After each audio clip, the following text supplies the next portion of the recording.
Hello and welcome back to the boat shed. We've got an old rotten sailboat on our hands here. Let's get back to work. Well, in case you are new here, my name is John and this boat here is Antidote. She's a 1989 Liberty 458 and she's got some problems with water. Water being in the deck, that is, and in the bulwarks and in some other places too. So we're doing a lot of work to try and get that refreshed. And now I'm not a pro boat builder, but I'm an engineer and a sailor with a dream of fixing up this old boat to go sailing around the world. But we've got a lot of work to do first. The last time that you were here, we were working up at the bow of the boat. We've been replacing some of the core in the structural core because we've been pulling out old rotten balsa and plywood, totally soaking wet, and replacing it with foam, Divinycell foam. So the repair that we did last time is in the vacuum bag and it's been cooking for about 24 hours. So let's see how that's doing first.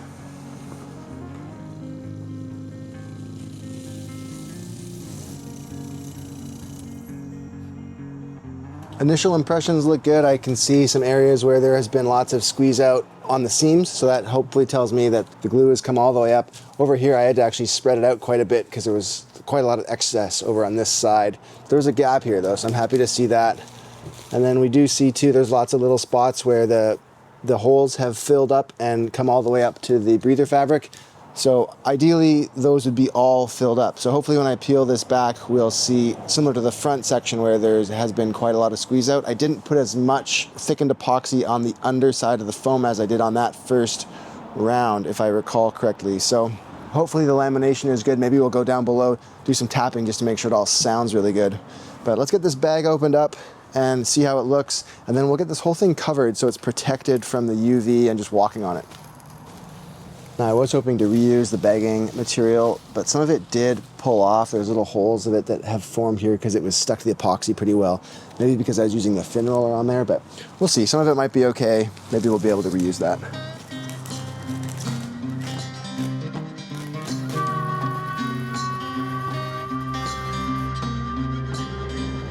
It's encouraging to see that there are little eruptions of epoxy in all of the holes for the foam, and they came up to the breather fabric, and you didn't always see them into the breather, but they definitely all came to the top. So that's good. That tells me that the epoxy is underneath and squished up. So happy to see that. So far we're looking pretty good here.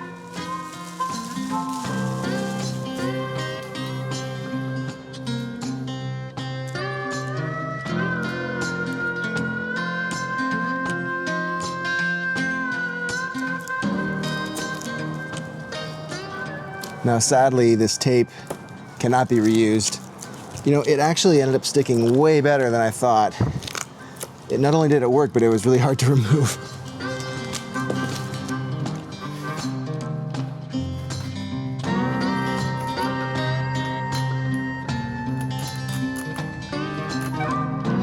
Well, it seems I have a piece of the peel ply actually wedged in to the gap. Not great, but I hope it doesn't go down very far. I don't think it probably does.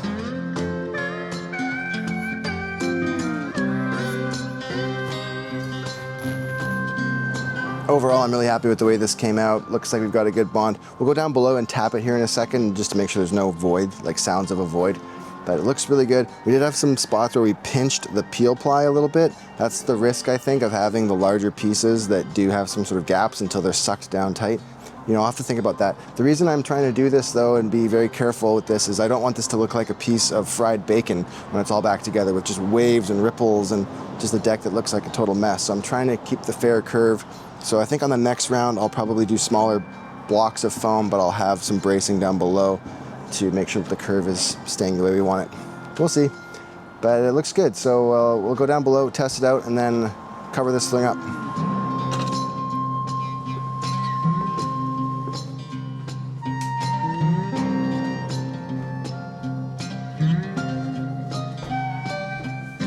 As I'm peeking here into the anchor locker, I can see a distinct line where the foam ends because you see a lot of light coming through on one side. We'll tap it out here and just make sure. I don't see any, you know, obvious bubbles, but it would be hard to tell here because it's kind of dark in here.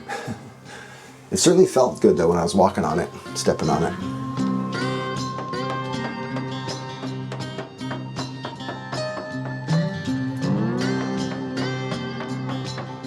Well, if I'm being really honest here, it's hard to tell any difference. It all kind of sounds the same.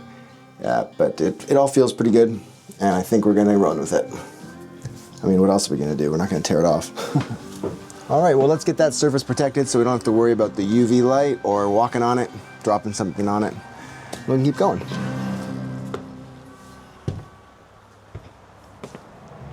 So let me ask you a question. When was the last time that you got a letter in the mail that you actually wanted? I get like 3 things. I get bills, sketchy credit card offers, and a ton of junk. But now if you're in the Patreon group, you could look forward to a letter from the channel here. This is our Christmas mail out. We do this every year just to say thanks to all the people that help support the channel. It's just a small token of our appreciation. It takes a lot of time though and effort to put all these together, but it's fun, it's worth it because people support this channel sacrificially, and we really appreciate that. So if you've been thinking about joining the Patreon membership, why not now? Get in line for your Christmas card. We've got some left over, so if you sign up in the next few weeks, you can do that. Starts at about $5 a month. It really does help support the channel, keep these videos running, and yeah, that's just one fun little thing. We'll send you some stickers. Wish I could do tons more, but yeah, it's a great group. It's global, it's growing, and that's really fun to see. So why not jump on board? And maybe you have someone that you want to give a gift for Christmas. You could buy a membership for them, and then you can watch some ad-free videos, stuff like that. Anyway, enough shameless self-promotion. Let's get these popped in the mail and then get back to work. After grinding off any of that extra epoxy that squeezed out up onto the edges, the scarf joint of the fiberglass sides, I have the ram board down now.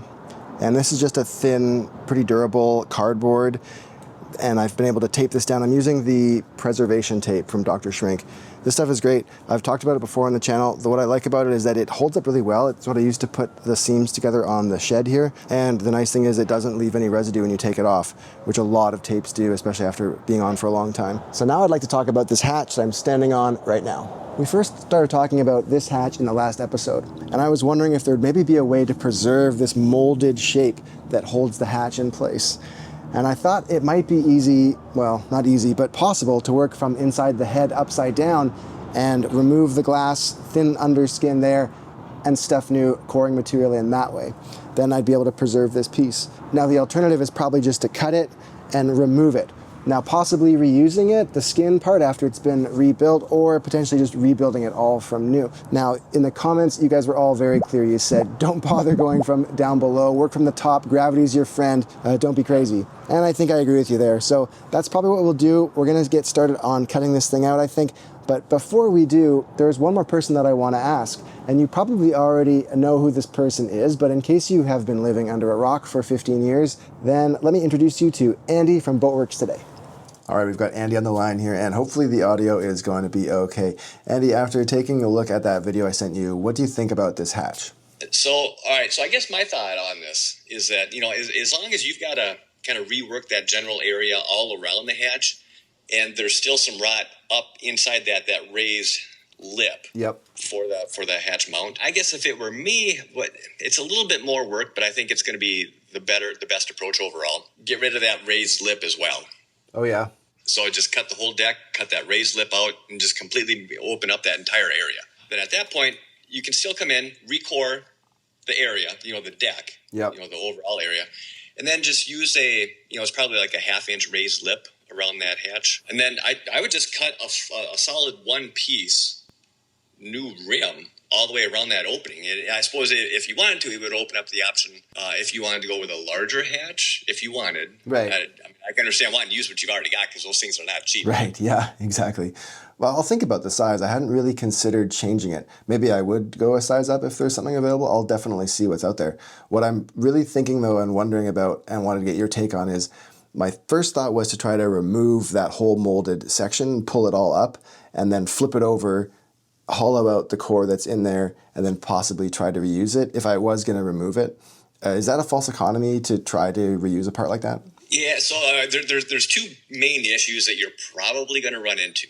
The first one is there's a better chance than not that top skin is going to get damaged just trying to remove it. Even though there is rot all around that area, there's probably still little patches here and there that are still well bonded, and that's what's going to kind of not want to let go. Yeah. So when you're prying it up, again, there's a better chance than not that lip is going to crack and it's going to get damaged anyways. So that's the one part. The other part is, I think, as you mentioned in your video, it's very unlikely you're going to get good surface contact if you try to reuse that skin and you put it back down over the fresh material. Right. Because the underside of that, once you actually make your cuts and you pull it up, flip it over, the underside of that is not going to be dead flat. It's not going to be perfectly smooth. Can it be done? Yeah. I mean, you can butter it up with enough thickened, material. Right. Push it all down to take up any gaps that might be underneath that skin. It's a gamble, and right. you won't know until it's down and done. Right, and you'll probably never really know. You just kind of have to hope and pray that you did it really well. Right. So I guess if it were me, you're going to be laying glass over that main deck area anyways. All right, well, I guess that sounds like probably the plan then. I guess we'll be cutting all that out and starting fresh. So, yeah, I guess the only reason I thought I might want to reuse it was because it, has a nice molded finish and it's sort of ready to go. And I thought I could maybe quickly graft it back in, but it sounds like it's not really going to pay off. Yeah, it makes sense. I mean, to try and reuse it does. It makes a lot of sense. Yeah. But almost every time you end up trapping a bunch of air void underneath that glass, and it may not be a problem, but if you're already kind of knee deep in this part of the project, I'd hate to see you have to go back and redo it for whatever name or reason. All right, Andy. Well, it sounds like we've got a plan. I guess we're gonna go out and make some more cuts. Awesome. I appreciate it very much. Awesome. Very good. I look forward to seeing it, John. Sounds good. All right, well, there we have it from the master himself, Andy from Boatworks today. Now, sorry, we did kind of jump right into the dialogue there. I sort of forgot to introduce him on camera. So, if you don't know, and you don't, Andy is a consultant on our project here. And by that, I mean that I'm a member of his Patreon. So I send him a few bucks every month so that I have access to his wealth of knowledge. And he puts a lot of it on YouTube for free. But it's always great to be able to jump on a call like that with somebody that really knows what they're doing and get some help. So I'll make sure to put a link to Andy's channel down below in case you haven't seen that for some crazy reason. If you've got a project, great resource to have. So Andy's advice, definitely cut it up. That's what all of you said too. Who am I to argue? Let's get going on that. So I guess the question now is, will we be able to remove this piece without a lot of damage to it? Well, let's find out. First, we're going to remove this old hatch. And for this job, we will use our trusty impact driver. These are great for busting out screws that are kind of stuck. These screws are probably not stuck because they're just into rotten plywood, but these still work really well. I hate the noise they make, but you can't argue with the results.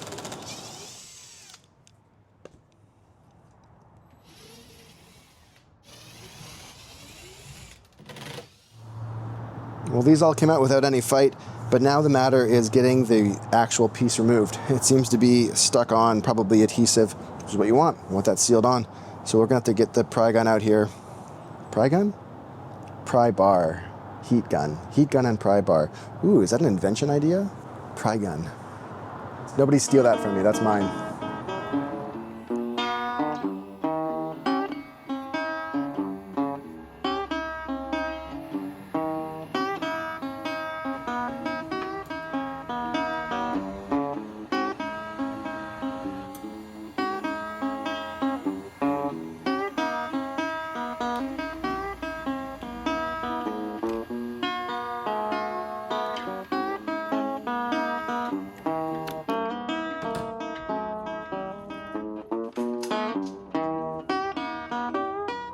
Wow, that's quite a lot of corrosion on that old hatch. And now I'm not sure if that's the original unit. It's hard for me to know how long that's been on there. I doubt it's the original one because of some of the things I'm finding up here with the glasswork. Let me show what I mean. So taking a look inside here at the way that the hatch was installed. So that one has a flange that goes in underneath the hatch ring.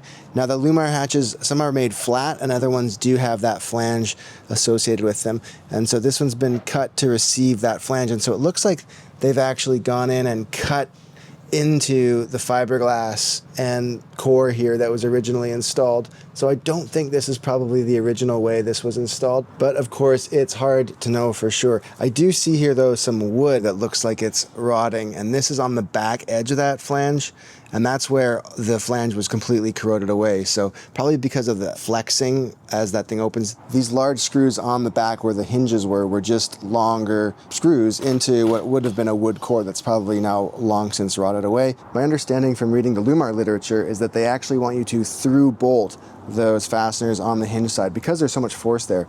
Anyway, that probably explains a lot. Let's start laying out a cut here and see if we can get this hatch piece removed.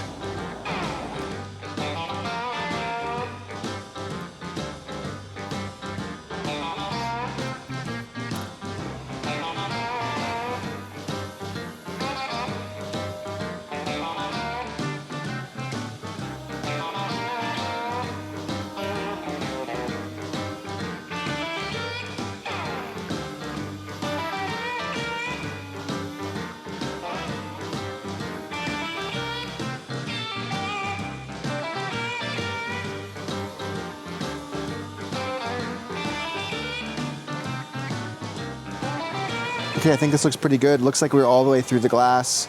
See if we can pry this up now. But it is always interesting to me how even when balsa is wet, but not yet rotten, how well it sticks these panels together. So like Andy said, it might get broken down. We'll see how this goes.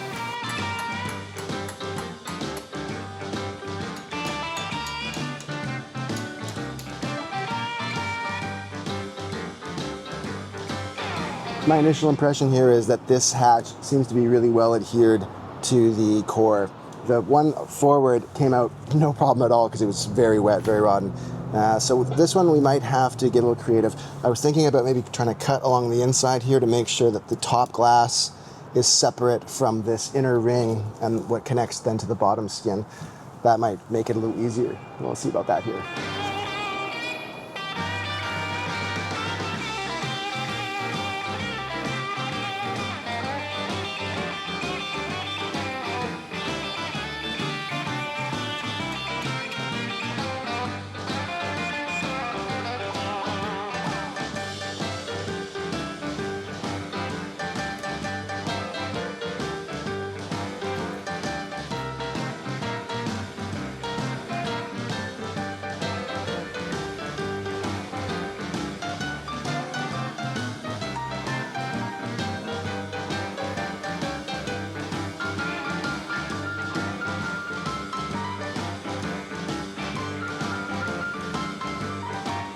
Well, this is going a lot slower than I would like. It's been a lot more difficult than I thought to pull this hatch up. I actually ended up cutting a section of it away, partly just so that I could have some progress, but also see how it's put together under the lip, because there seems to be a lot of either very thick glass or just a lot of putty, maybe polyester resin just slapped in there. And I think it's more of the latter, that we have just a lot of extra polyester in there, because that's what it looks like when I look at the edge profile here. So cutting through all of this to get it released is a bit of a challenge, but we're just gonna have to keep on slogging away. Had I have tried this from the bottom, it would have just been even 10 times more frustrating and then working overhead. So I'm happy to be going this way, but yeah, this hatch is really in there. Anyway, we carry on.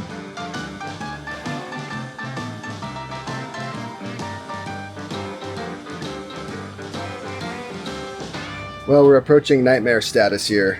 This is becoming quite difficult. I think the only way I'm going to be able to get this up in any realistic time frame is to cut inside the rim like I did here, this one chunk, which then actually came up pretty easily and it gets me right to the edge. I think that's what we're going to start doing here now. This has become a bigger job than I'd hoped, which I'm getting used to saying.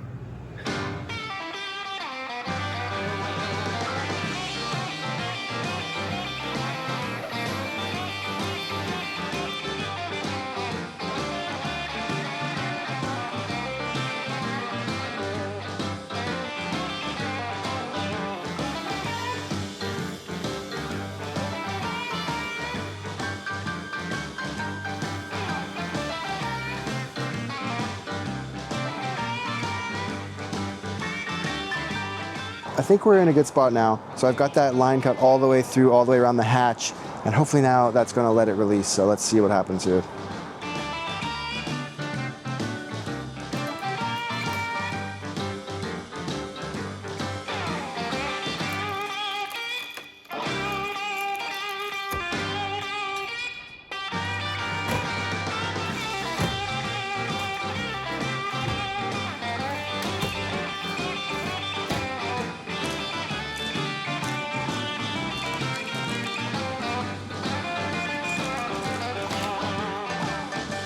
And victory is ours. So this seems like the perfect time to ask you for a digital high five and help me out by hitting that like button. Awesome, thanks so much.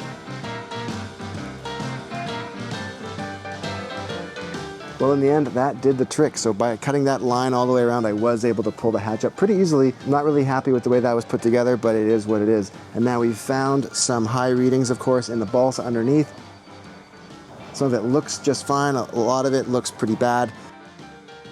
And I have confirmed that there is a layer of glass that goes underneath, tucked under the coach roof there. So don't love that, but it is what it is.